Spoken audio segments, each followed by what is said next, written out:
You're swimming in data and dashboards and metrics, but you still don't know where to focus. In this video, we're going to teach you how to pick a KPI that helps you take your business to the next level.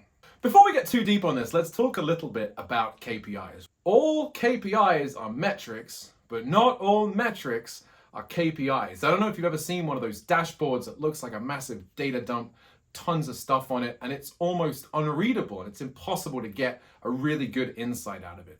That is metrics. What we want to look at is KPIs. We want to pick one, maybe a handful of metrics that can give us an overview of how our business is doing and track the key next steps that we need to do in order to move it to the next level.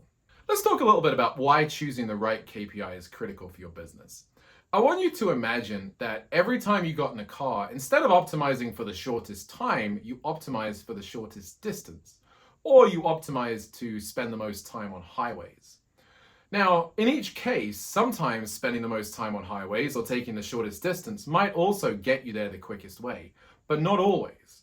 Sometimes the highway might be jammed or it might be way out of the way. Sometimes you might have to take wiggly little back roads to get somewhere, and it will be quicker to just go on a highway that's slightly longer, but will still get you there faster.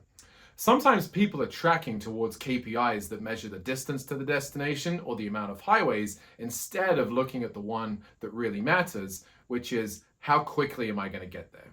We're going to talk about two different types of KPIs. The first ones are strategic KPIs. Strategic KPIs are the ones that you use to get a 30,000-foot view of your business. They're the ones that tell you your overall financial health, how you're performing with customers, how your sales are going, things like that.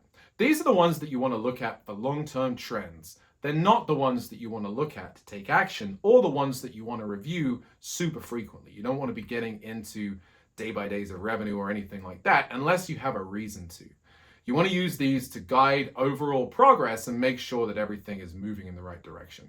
The second type of KPI I want to talk about is a tactical KPI. A tactical KPI is a really deep level metric around something that you are doing to drive your business forward.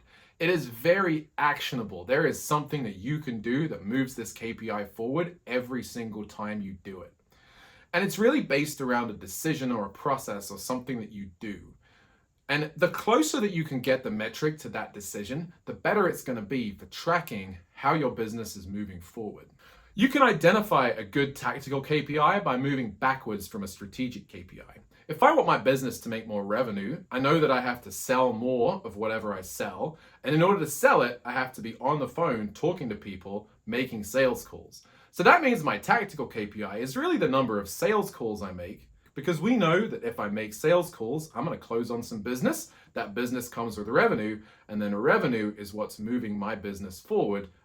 One of the key mistakes that people make when they go to build KPIs is they look at the data first and they think, well, what metrics can I build with this data? What can I use this data for? And the problem is then you end up with something that's in the data but doesn't really make any sense from a business perspective. What you want to do is you want to start with the decision or the action that you want to take and then figure out how to measure that. The closer you can get to measuring that activity, regardless of the data, the better you're going to be able to track it and the quicker you're going to be able to drive your business forward. Tactical KPIs are sometimes called leading indicators. If you're doing all the activities that your tactical KPIs say you should be doing, your strategic KPIs are going to take care of themselves because you know that if you're making enough sales calls, you're pulling in enough revenue and you're going to drive that year-over-year revenue number higher. There are a few elements that you want out of a good KPI. The first thing is that you want it to be actionable. We talked about that. You want it to be something that drives action or that monitors a particular action that you're taking that is going to lead to whatever outcome you want. The second thing is that it has to be controllable. So it has to be something that you are in control of. It has to be something that isn't influenced by outside factors. It doesn't bounce around a lot. Otherwise, you're not going to know whether what you did contributed to the KPI or whether it was something else that was moving that metric forward. You also want it to be reliable so that you can get the data consistently, it's clean, you can measure it the same way every time, and so that you can compare it back to other periods. We'll talk a little bit about data availability. You want the data to be available. I know we said we were going to put it aside for a second when we were looking for the actionable KPI that we wanted to use, but the key piece is the data does need to be available, otherwise it's going to be really hard for you to measure something. You also want the data to be available on a good frequency. There are some metrics in industries I've worked in where the data isn't available for 3 or 4 weeks after the end of the period that it measures. And what happens is by the time we get the data, we've forgotten all of the decisions that we made that led up to us getting whatever score that we got on that metric. That makes it really hard to learn from that metric, and it makes it really hard to optimize our behavior towards that metric in the future, because what we want to do with these tactical KPIs is we really want to change the way that we act day to day. We want to change the habits that we have and the things that we do day to day so that they align with our business objectives. We also want to make sure the data is comparable over time. So if you have a big business unit and a smaller business unit, how are you going to make sure the data is comparable between those two things? If it's just revenue, for example, then the bigger business unit, maybe the one with more people, is probably going to pull in more revenue, but the smaller business unit might be outperforming it in terms of maybe revenue per employee or revenue per floor space or some other metric that you need to look. So you need to make sure you can compare between two different sized business units or different volume business units. I want to talk about a couple of common KPI mistakes. The first one is having too many strategic KPIs. If you have a ton of them, cut it back. You should only have a few that really help you understand the health of your business. Something to do with the financial aspects, something to do with customer satisfaction, maybe something to do with development or pipeline. You really don't need a lot of metrics to get an overall understanding of what's going on with your business. The second mistake that we see people make is really trying to track too many tactical metrics. Too many tactical metrics can really confuse the team and mean that they're not pulling in the same direction. Everybody needs something clear to focus on and to move towards. And if we're giving people too many different metrics or we're trying to track them two different ways, number one, it gets confusing and they're not always taking the right actions. And number two, it can be demoralizing for the team to feel like they're being watched or that every activity is being tracked. So pick one thing that's really actionable that you can lean into, that you know is going to drive your business forward, and let that be the tactical metric that you're pulling through. The third mistake we see people make is tracking KPIs that are measuring the wrong action. Now, early on in my career, I had a situation where we were trying to measure the usage of a system and how much data people were moving from point A to point B. So what we did is we measured the number of times they clicked the button that pushed data from here to here. Unfortunately, what we found when we dug into that is that instead of people actually using the system for what it was designed for, what they would do is they would log in, click the button, and then they would go somewhere else and they would move the data anyway in a different way because the system wasn't very user-friendly.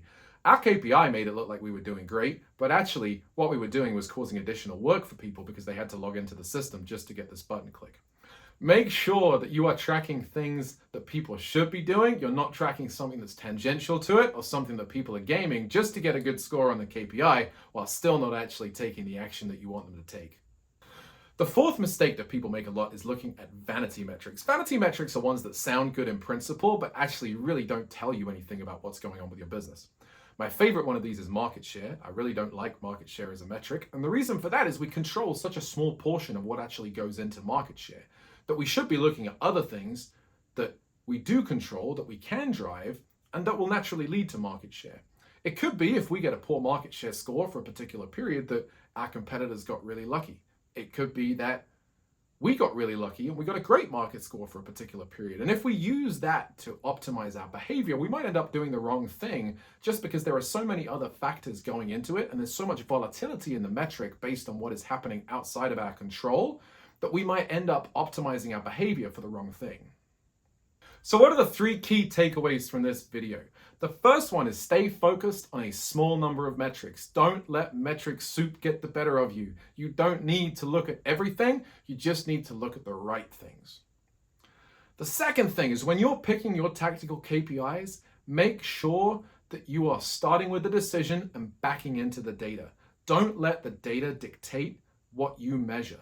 Think about the decision, think about the actions that you want people to take, then figure out how to measure it. And when you do measure it, takeaway number 3, make sure the data is clean and comparable so that you're always looking at it. It's consistent, it's timely, it's good data, you can get it soon. If there's a long lag, people forget why they did the things they did, and that can make it really difficult to optimize their behavior and help them drive the KPI forward. Thanks for sticking with me through that video. If you did like the content, please do like and subscribe to the channel. If you have a question about a KPI or you like help figuring out a business problem, please do reach out. We'll set up some time to chat, and I'll see you next time.